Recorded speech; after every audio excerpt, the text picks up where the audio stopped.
Hey folks, it's Fernando doing another video for the Modern Survivalist, and as requested, doing a video about preparedness and pets. I have my friend here, Spike, helping me out with the video, and it's going to be basically 5 points to keep in mind. Alright, this is going to be a video you definitely want to watch if you have pets. Alright, this is stuff that may end up being pretty handy. Some of it is stuff that I ended up doing myself, some pretty tough decisions, so stick around. Let's get started with number one.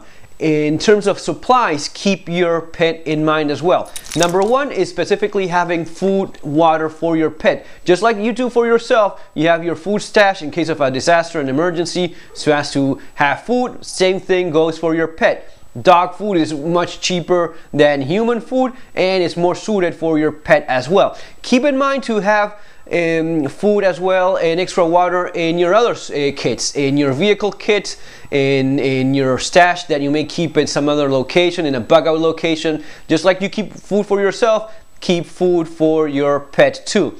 Plan for at least a 3-day supply.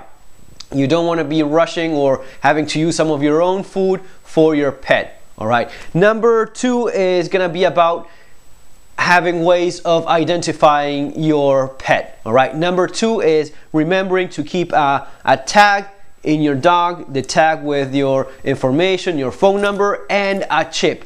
I don't know if you get to see this. Spike here has a little thing that says scan me. Besides the dog tag, he has a little thing that says scan me because Spike here has a chip. Here, somewhere here in the back, he has a chip installed. The chip is pretty important, not only for disasters, emergencies, events that are more rare, but for more normal everyday cases in which your dog simply gets lost. It's the fastest way of identifying. Sure, you have the dog tag with your phone number and such. It may end up getting lost. Spike actually lost the tag in the yard a few times, so it is something that can be removed as well. Someone that accidentally or on purpose removed the dog tag, it got lost, or they were helping the dog in some way, somehow the collar got lost or the tag got removed. The chip is what allows you to reunite, the thing that will reunite you with your pet when someone finally scans him and finds that information. Remember to keep it updated as well. Alright. Number three is about having ways of controlling your pet. Here talking specifically about having a good solid leash. Alright, sometimes you see these little leashes that are that have like a spring system. They move back and forth. You see people walking their dogs with some of them. Those are kind of flimsy. Here I'm talking about a strong, sturdy leash, not too long, something that's kind of short so as to keep good control of your pet during an emergency. During an emergency, people will be upset, crying, yelling, everyone nervous. Pets feel that, they sense that, and they're gonna be getting nervous themselves as well. You see this all the time. People end up behaving like, pets end up behaving like the people around them, especially when it's their owners. So during a confused, stressful moment, your pet may end up getting lost or excited. So you need a way of controlling your pet in those situations. The leash, you put the leash on, you take control of the pet. Strong, sturdy leash. Also a crate for your pet. The pet carrier, a box, a crate for your pet. That's the best, fastest way of quickly taking control of the animal. You put it in the box, you put it in the crate, and he's there. He's not going to be going anywhere. It's easier for transportation as well. You just put it in the car. You have control over the animal. In many places, actually, when evacuating, in shelters and hotels, many places actually will require you to have some type of carrier or box for your pet. Otherwise, they may not even allow you to have the animal with you. Okay, number four is about planning with your pet as well. Not just talking about supplies here anymore, as we talked in point number one, food for your dog, water extra as well, but actually including it in your plans. First of all, where is it that you're going to be going during an emergency? Is your pet welcome there? Many times, as I said before, in shelters, sometimes pets are not allowed. If you have a potential bug out location, family, friend's house where you're planning on going to, actually have the conversation. Can I come with my dog, with my cat, with my pet?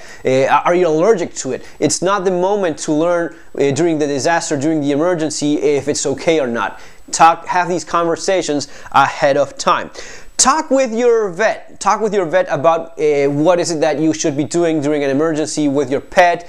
Talk with your vet about where pets that are lost are usually taken to, the number, and have that number in your contact list, in your cell phone, in your USB drive, so as to know where to call if you end up losing your pet during one of those moments. And finally, here in point number 4, it's about having a buddy system, a neighbor, a friend nearby who you can count on if you cannot take your pet with you for whatever reason, or even if something happens to you, maybe you're sick, you cannot take care of your pet anymore, who's going to be taking care of it while you're not capable, while it's not possible for you? This may be a short-term situation, maybe you're sick, maybe you're hospitalized and you need someone to take care of your pet, someone that is used to the animal, that is capable of feeding him, that's not scared of it either. So you need a person that you can trust with your pet nearby, all right? It may be even a long-term situation, which is something that actually happened to me when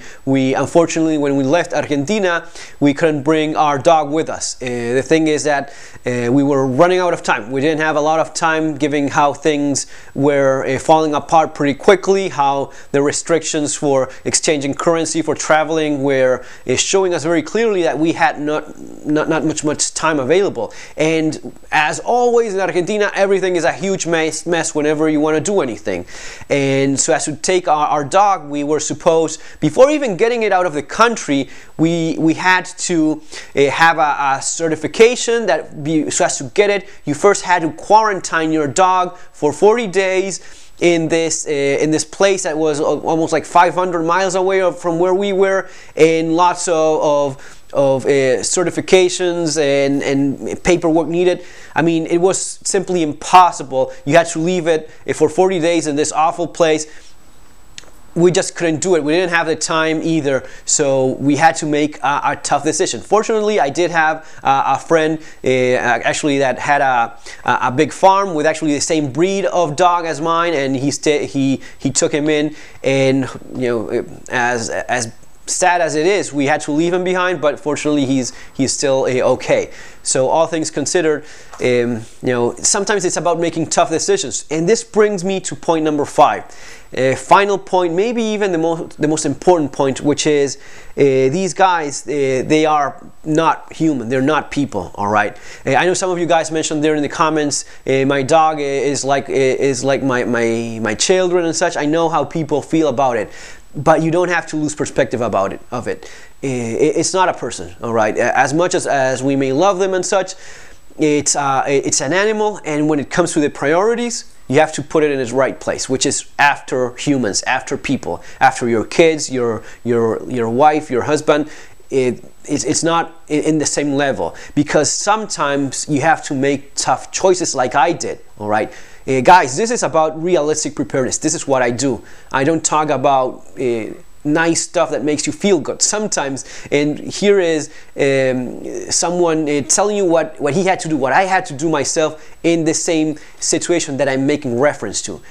You may end up having to leave it behind. If the house is on fire, if there's a flood, and you have just seconds to just take your family out, you have to understand that maybe your pet will not be making it, because it's not worth risking your life or the life of your loved ones so as to save the pet. No matter how much it hurts, if you die trying to save your pet, you're leaving your family in a much worse situation, besides obviously dying yourself. So when it comes down to it, if you don't have the time and you have to make these tough decisions, be ready to make them.